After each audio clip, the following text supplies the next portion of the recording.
ప్రభువు నామమునకు మహిమ కలుగునుగాక. ఈ ఉదయకాలము మీకందరికీ వందనాలు తెలియజేస్తున్నాను.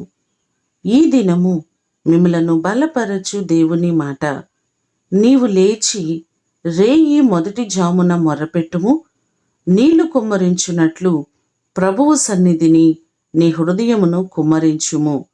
విలాప వాక్యములు 2వ అధ్యాయము 19వ వచనము.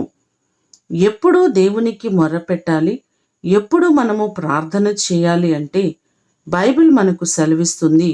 యేసు ప్రభువారు ఆయన పెందల కడనే లేచి ఇంకనూ చాలా చీకటి ఉండగానే అరణ్య ప్రదేశమునకు వెళ్ళి అక్కడ ప్రార్థన చేయుచుండెను అనే మాటలు మనకు కనబడుతున్నాయి.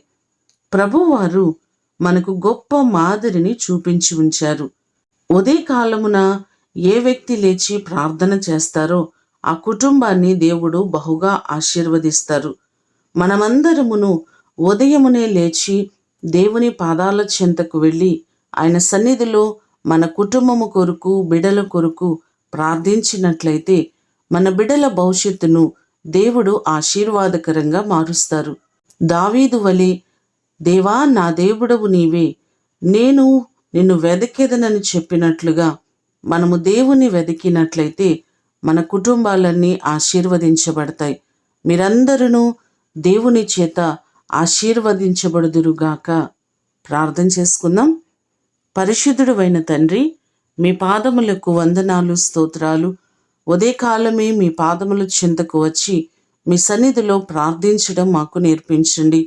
ఉదయకాలపు ప్రార్థన, తెల్లవారుజామున చేసే ప్రార్థన మా కుటుంబాల్లో అద్భుతాలు చేస్తుంది ప్రభువా.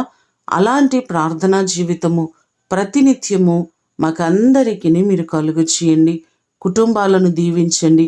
బిడలకు మంచి భవిష్యత్తును మీరు అనుగ్రహించండి. ఈ దినము కొరకు వందనాలు, కృతజ్ఞతలు మీకు తెలియచేస్తూ యేసు నామమున అడిగి వేడుకొని పొందియున్నాము తండ్రి. ఆమేన్. దేవుడు మిమ్ములను దీవించునుగాక.